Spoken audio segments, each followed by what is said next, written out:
This is my daughter, Lucy. She's 2 years old, and a lot of people in my family have extra large craniums, including myself. So I just want to make it clear right from the get-go, this is not an actual size photo of Lucy. Lucy has a saying that she uses all the time, and it's, "Da-hi? Da-hi?" And whether we are walking in an alley in the city, or we're on the T, or walking through the woods, "Da-hi" translates loosely to, "Heads up, Dad, there's a human being approaching us. Let's remember to say hello." Because Lucy, through her eyes, she sees the world as something to engage, something to explore. Everything is new to Lucy. She, like most kids, lives her life like this. And oftentimes, as we grow into adults, we start to view the world a lot more cynically and a lot more skeptically, and we start to see obstacles. We're a child, most children, they view only opportunity, and this, as I hope to express in the next 20 minutes or so, is a lot more powerful, both in your personal life and your professional life. This leads to a lot more connection, a lot more collaboration, and a heck of a lot more fun. My brother Bert and I sold our first t-shirt over 25 years ago, right down the road in Boston. And since then, we've had a lot of crazy ups and downs. We've made lots of mistakes, and we've learned from people a lot wiser than ourselves. Today, rather than give you any kind of formal lecture, which I'm not really capable of doing, what I'd like to do is tell you a story, and if all goes well, I'll leave you with some simple but powerful wisdom. Now, before I tell that story, I need to make sure everyone is awake and alert, and I want to make sure everybody realizes it's not just a conference today. This is a party. Congratulations to Gloria, the whole conference team, the board, everybody here for building something beautiful.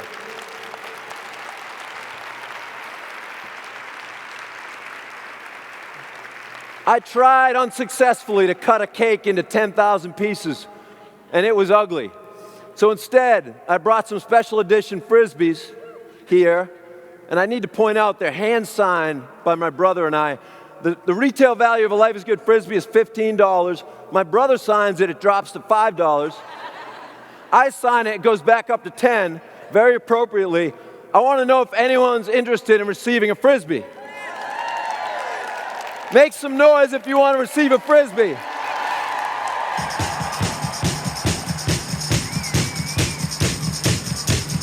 Two more, anybody?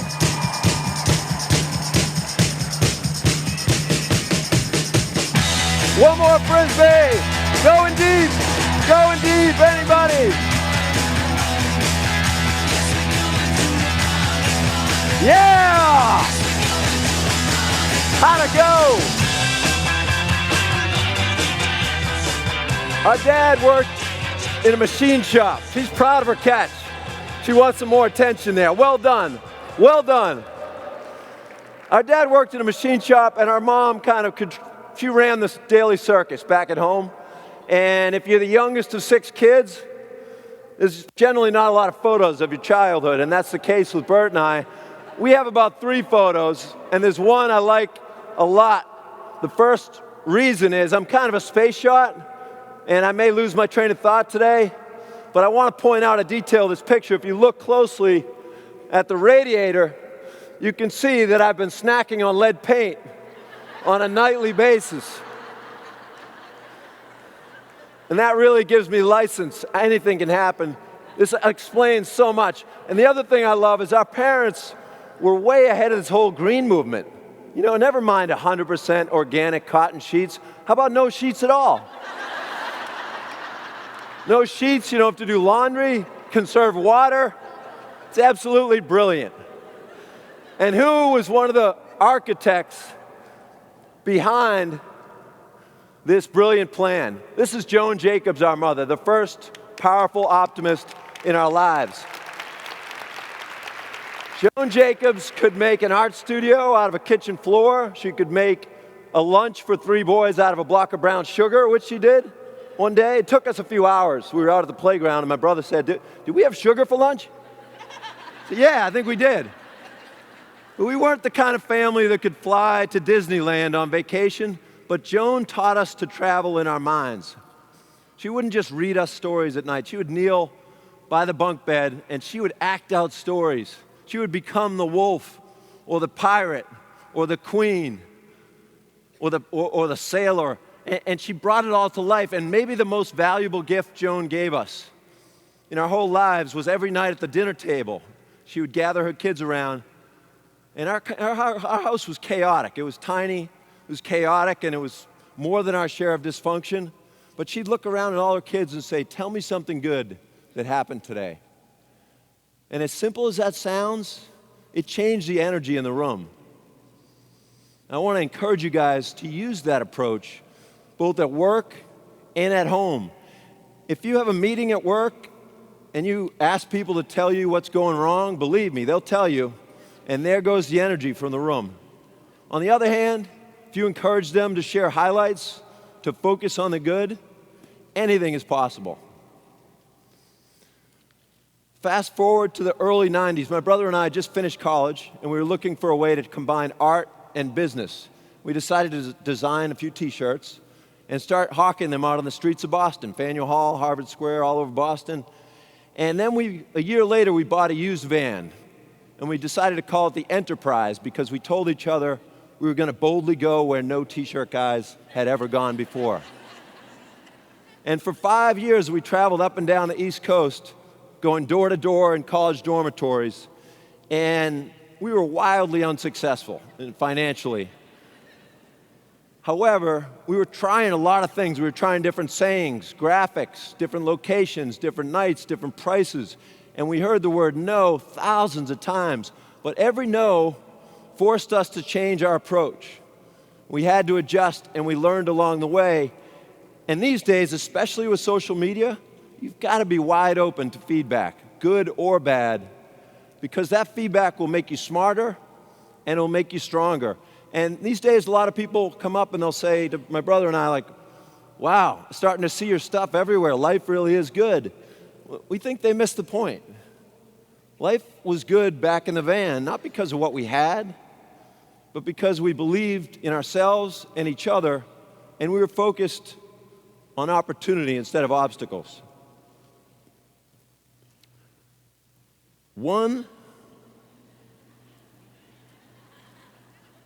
There we go. That's where I want to be. One conversation we had on the van quite a bit was how the media seemed to inundate people with negative information. There's good in the bad, there's bad in the world for sure. We acknowledge that, but there's good as well. It didn't seem to be a balance, and we wondered if people would embrace something simple and more positive. And this is one sketch out of 100 we had taped to our wall when we got back from a long road trip in our dive apartment. And we had a keg party, and we had friends over, and we asked them to make comments on the stuff that was up on the wall. And this one sketch got so many comments around it, and one in particular stood out. Some girl that was at the party wrote, "This guy's got life figured out." And that was enough for us to say, we got to do something with this guy. We put him on one shirt, and we took him to a street fair in Cambridge, Mass. in 1994, and that day changed our life. Because after 5 years of flailing and trying and looking for the right thing, that one pile of shirts among all our others, the fair opened at 11 a.m., and by noontime, those 48 shirts were gone, and all kinds of different people bought that one shirt, and it confirmed what we had hoped, that people are actually craving the positive. And pretty soon thereafter, it was both very exciting and scary as hell to us because we had to learn how to run a business now.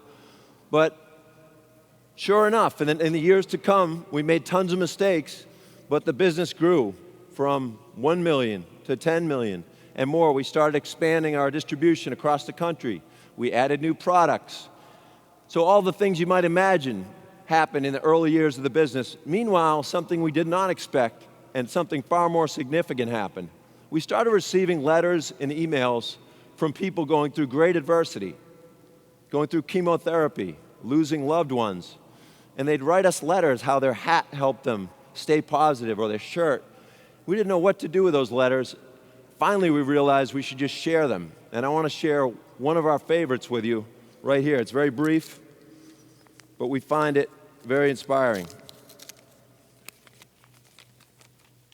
And the letter says, "Dear Bert and John, my name is Alex." This photo came with it. "I have a brother, Nicky, and we are 10. We both have some extra challenges in the world, but at the end of the day, we still have each other. When I was born, I had to have my leg amputated. Nicky doesn't see so well since he's legally blind. We were both born early and weighed a pound, so we have a lot of work to grow to get better. I wanted to give you our picture with our best Jake smile. Me and Nicky have all your shirts with the things we like doing best, but if you ask us what we do best and what makes us happy and laugh, it's just being together, doing nothing. You must have a lot, but what my mom says is we are lucky and life is good because we will always have each other. You're lucky to have a brother too. I hope you do fun things with him. Your friends, Alex and Nick."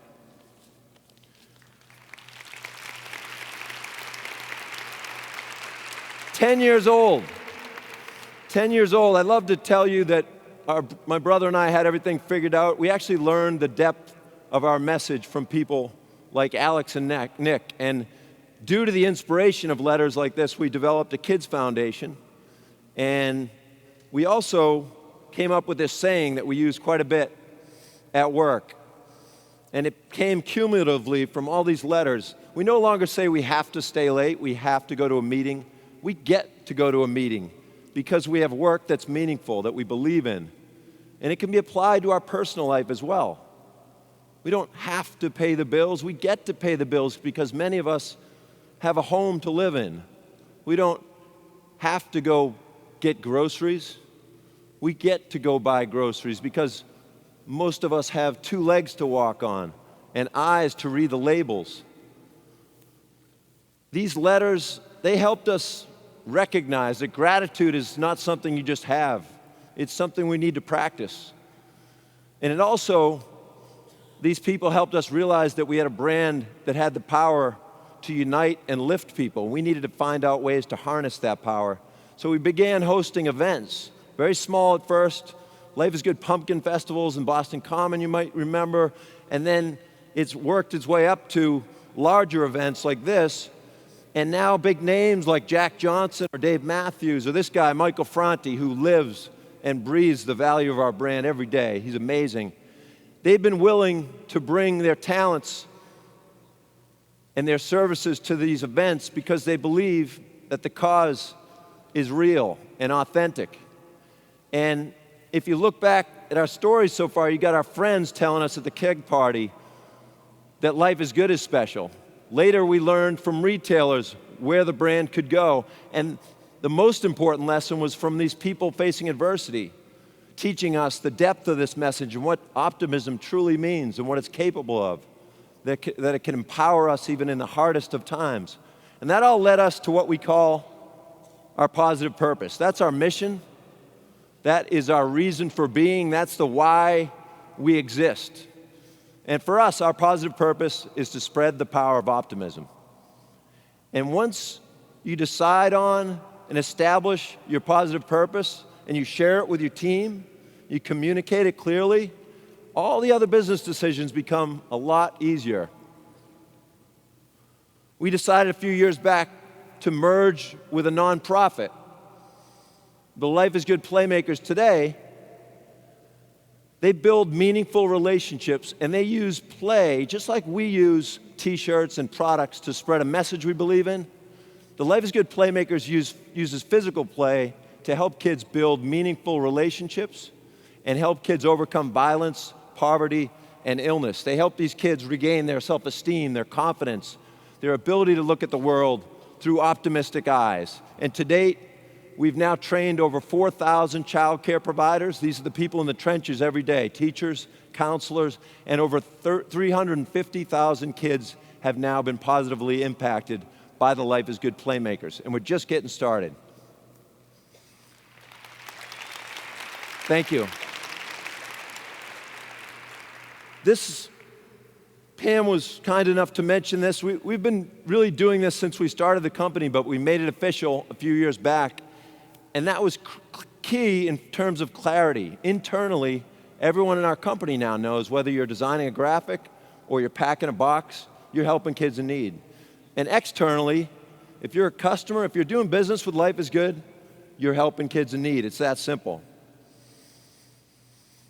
And those are both hows, how we spread the power of optimism. Another how is staying true to our values. We believe humor is a superpower. So at our events that have very serious underlying causes, we want to make sure we have some nonsense happening too. So this is one of our big signs at the fest, and you wouldn't believe it, but in a city around near Boston, a city of Boston, where everyone seems to have 3 PhDs, every other person that walks up to the sign would look at it, usually with their little kids with them, read it a couple times, and then just start craning their neck, looking for invisible things.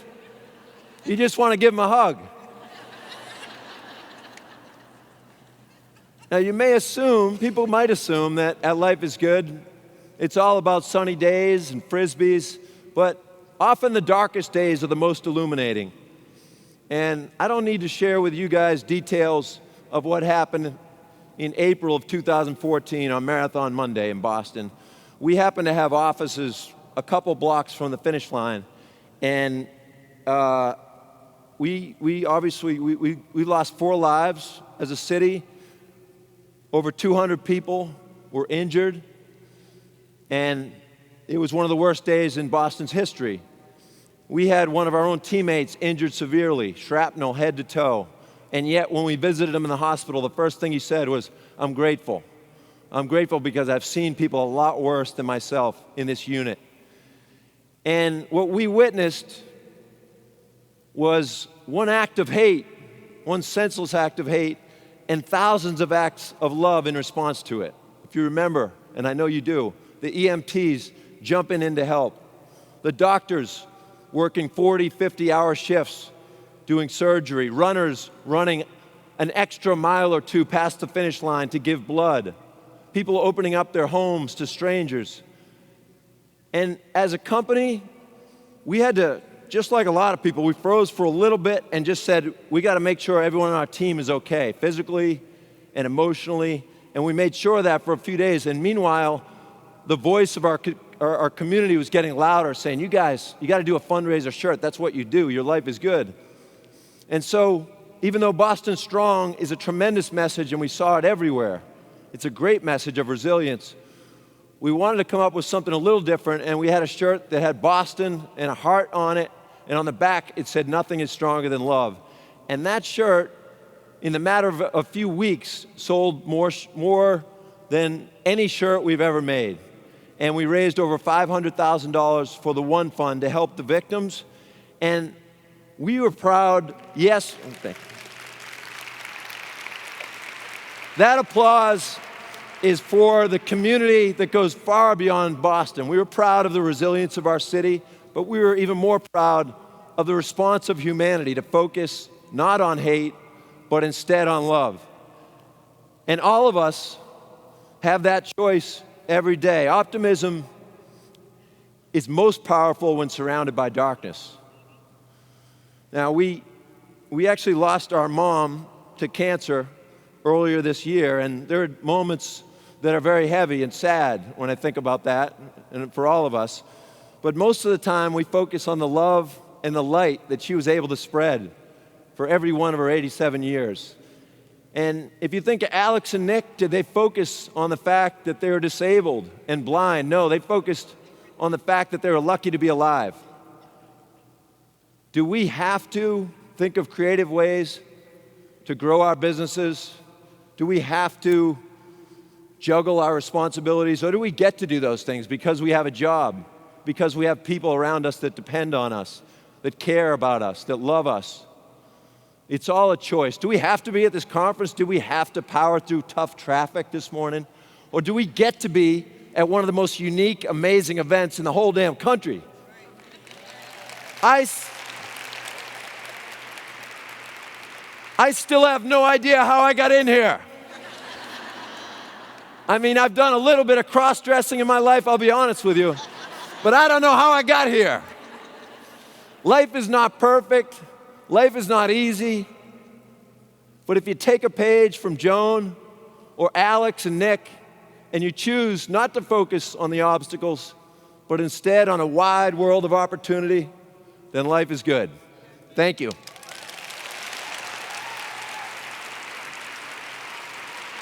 One more.